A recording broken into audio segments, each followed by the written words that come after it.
속초의료원의 응급실 축소 운영 해법을 찾기 위한 긴급 회의가 열렸습니다. 인력 채용을 위한 인건비 지원 등이 논의됐습니다. 바다 환경 정화를 위한 해양 쓰레기 수거에 참여하는 업체가 육상 쓰레기를 해양 쓰레기로 속여 세금을 가로채다 적발됐습니다. 양봉 농가의 2년째 꿀벌 실종 사태가 반복되고 있지만 정확한 피해 원인 조사도 대책도 없어 농가의 시름이 깊어지고 있습니다. 고향사랑 기부제가 시행된 지 한 달 만에 강원도 내 모금액이 5억 원을 돌파했습니다. 안녕하십니까. 뉴스데스크 강원입니다. 의사 부족으로 이달부터 축소 운영되고 있는 속초의료원 응급실 운영 대책 마련을 위한 강원도와 설악권 4개 시군 간담회가 열렸습니다. 우선 속초의료원 내 전문의를 투입하고 응급의학과 전문인력 충원을 위한 노력도 강화하기로 했습니다. 박은지 기자입니다. 설악권 중증 응급 환자를 돌보는 속초의료원 응급실이 주 4일만 운영에 들어간 지 열흘째. 대책 마련을 위한 강원도와 4개 시군 간담회가 열렸습니다.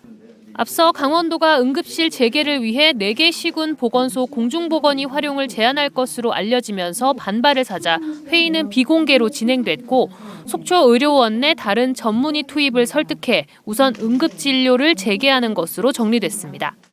공석인 응급의학과 전문의의 충원을 위해 인건비 등 필요한 부분을 지자체에서 함께 지원하기로 했습니다. 의료원별로 자체 해결을 좀 할 수 있는 방안을 강구해야지 지금 이게 외부에서만 유입을 하고 또 연봉을 조정한다는 것은 아마 미봉책에 그치고 또 다른 문제를 만든다.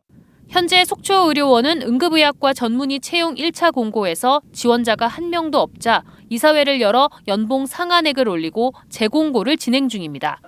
최근 전문의 시험을 보고 합격자가 나오는 시점이어서 이번에는 충원이 가능할 것으로 기대하고 있습니다. 인력 확보 대책이 제일 중요하고 또 그거에 대한 예산 지원 대책이 두 가지가 가장 큰 겁니다. 그래서 같이 이번에는 이제 공감을 했다라고 하는 부분은 또 그런 나름대로 의미가 있다고 봅니다. 속초의료원의 응급의료 공백을 대신하던 민간병원 응급실 운영도 숨통이 트일 것으로 보입니다.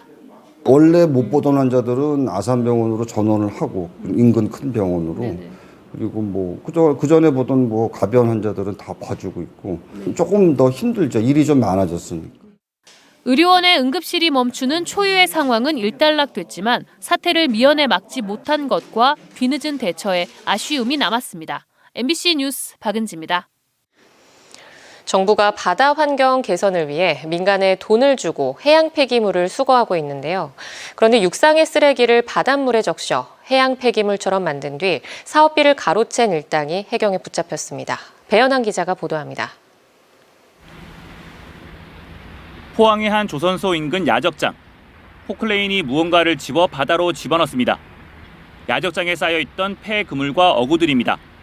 마치 빨래를 하듯 물에 담갔다 뺐다가를 반복합니다. 작업은 밤 늦게까지 이어집니다. 이번엔 바닷물에 빠져있던 폐기물을 건져냅니다. 집게차가 들어왔습니다. 집게차가 건져 올려인 폐기물을 싣고 있습니다.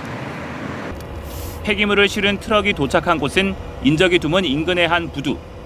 트럭에 실린 폐기물을 대기하고 있던 배에 옮겨 싣습니다. 육상의 폐기물이 바다에서 수거한 해양 쓰레기로 둔갑하는 현장입니다.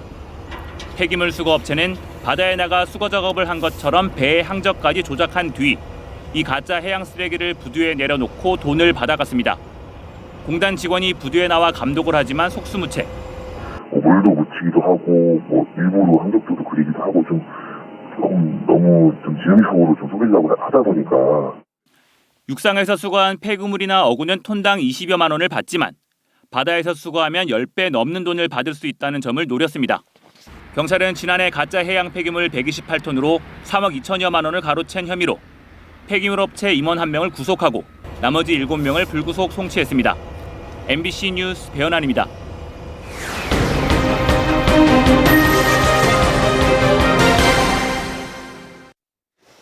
제보는 MBC 순서입니다. 올해도 꿀벌이 갑자기 사라지는 현상이 또 나타났습니다. 정확한 피해 원인이 나오지 않아 농가들은 보상받을 길이 막막한데요. 정부의 피해 원인 조사에는 상당한 시간이 걸릴 것으로 보여 혼란은 계속 이어질 것으로 보입니다. 이준호 기자가 취재했습니다. 강릉시 구전면의 한 양봉장입니다.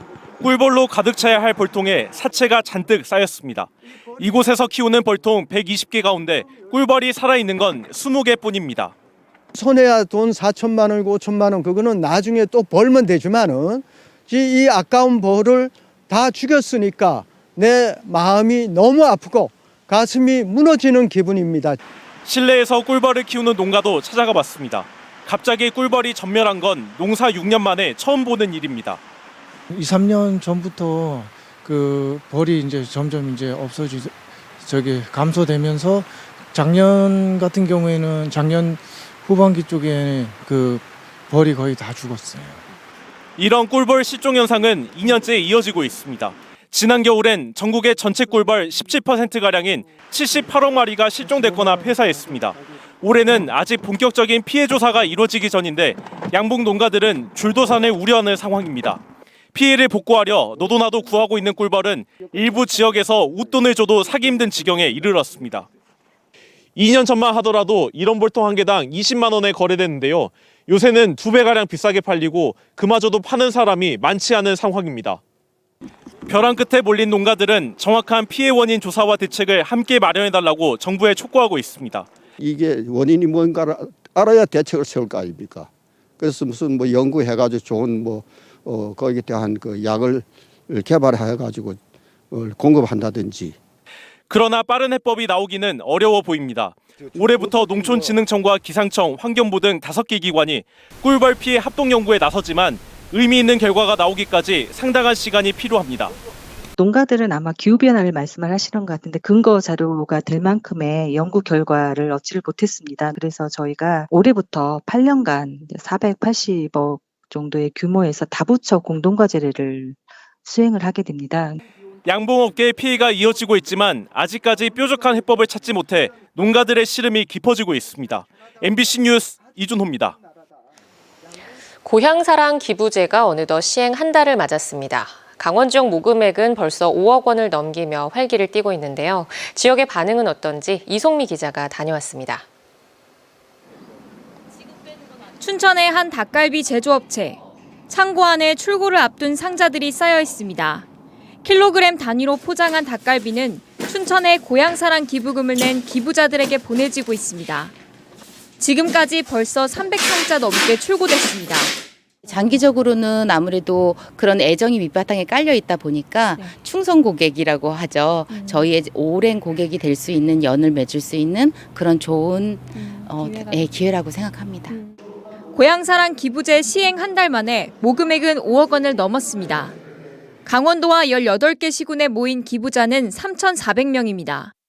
손흥민 선수부터 올림픽 메달리스트 이대훈, 최근에는 남극점에 도달한 산악인 김영미 대장까지 동참하면서 각계각층의 기부 행렬이 이어지고 있습니다.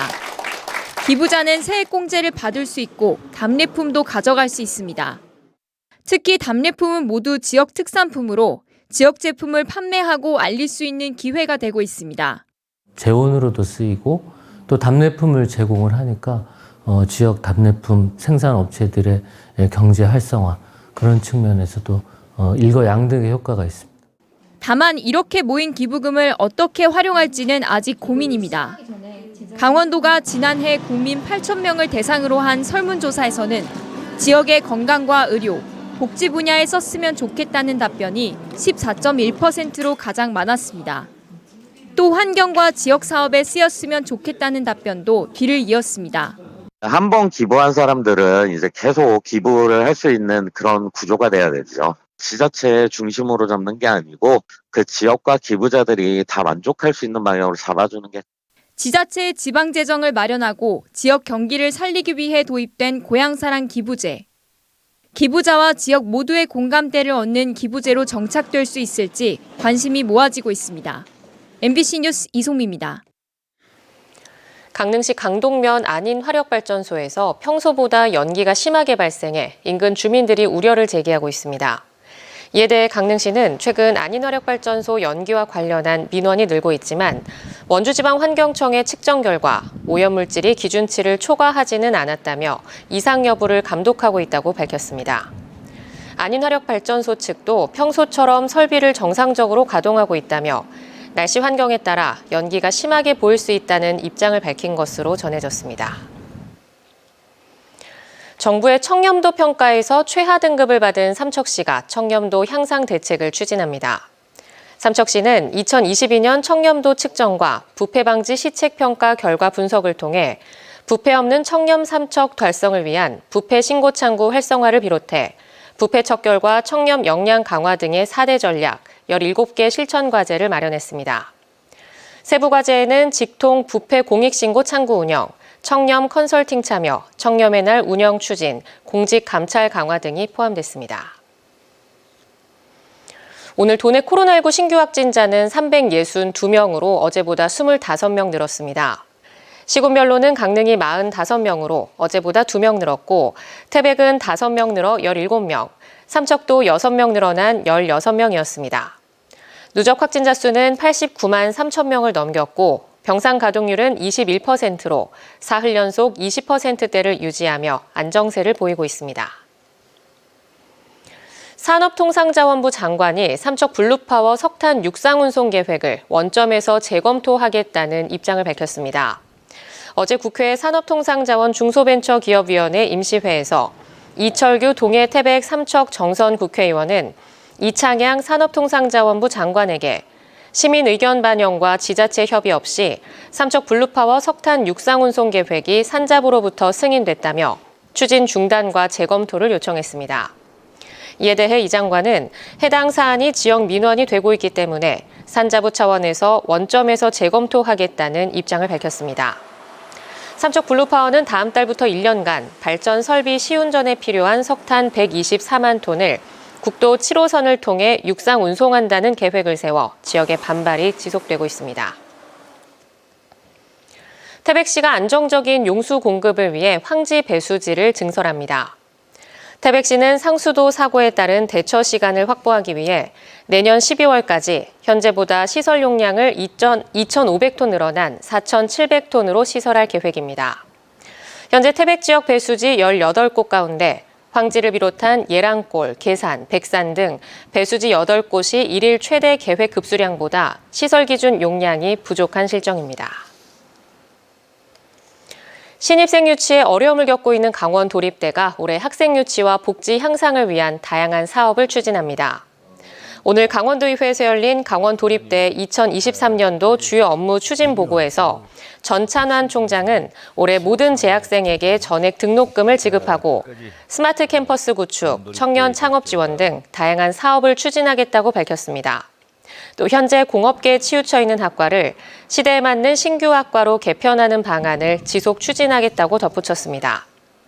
한편 강원도의회는 오는 14일 김광래 신임 강원도립대 총장 후보자에 대한 인사청문 특별위원회를 개최하고 오는 16일 보고서 채택 여부를 결정할 계획입니다. 강릉시가 청년들의 강릉 이주 정착 프로그램인 강릉 살자 세 번째 시즌을 진행합니다. 강릉시는 오는 23일부터 다음 달 3일까지 만 19세에서 만 39세 이하 청년이면서 사업 참여 구성원 가운데 청년 비율이 50% 이상으로 구성된 청년단체 등의 신청을 받아 선정된 팀에 2억 원을 지원해 주기로 했습니다. 강원뉴스 마칩니다. 시청해주신 여러분 고맙습니다.